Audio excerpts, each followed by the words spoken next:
So now that you have your vision of what you want to do, then you need to create a plan.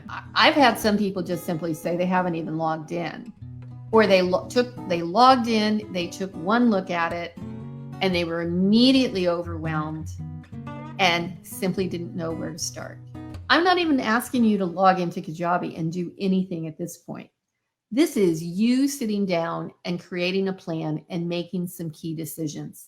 So I happen to make this mind map. Now, mind you, I'm not a mind map person normally, but this kind of seemed to work really well, where there's some key questions that you should ask yourself before you start anything.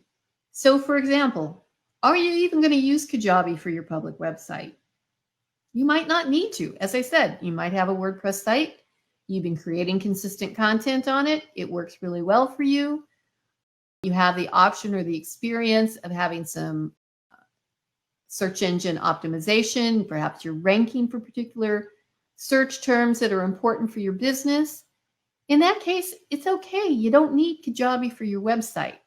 But if you're just getting started, then you might want to use it.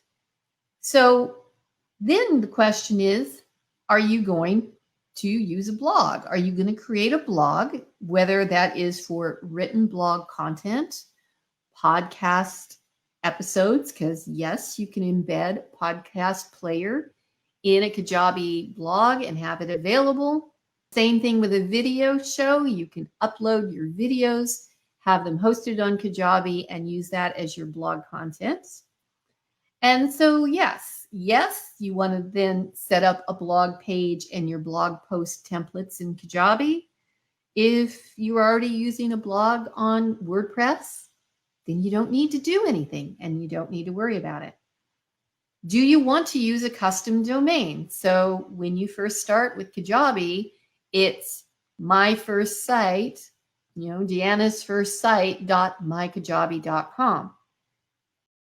Most of us don't really want to use that as our domain.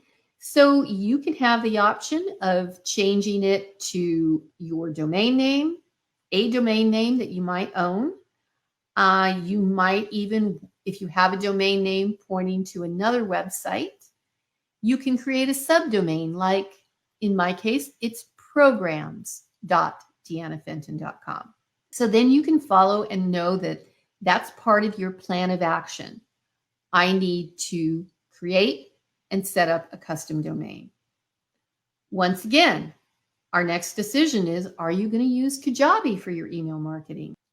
So if you're going to use it for your email marketing, you can just start with that. If you want to continue to use something like ConvertKit, ActiveCampaign, or God forbid, MailChimp, not a fan, then there is a third-party integration that you can set up using Kajabi to be able to use any of those tools.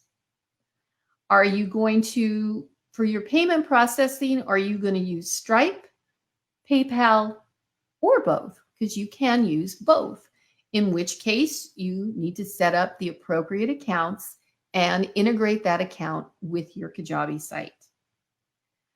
Then, depending on your content, how do you want to create your content? How do you want to present your content to your students or members?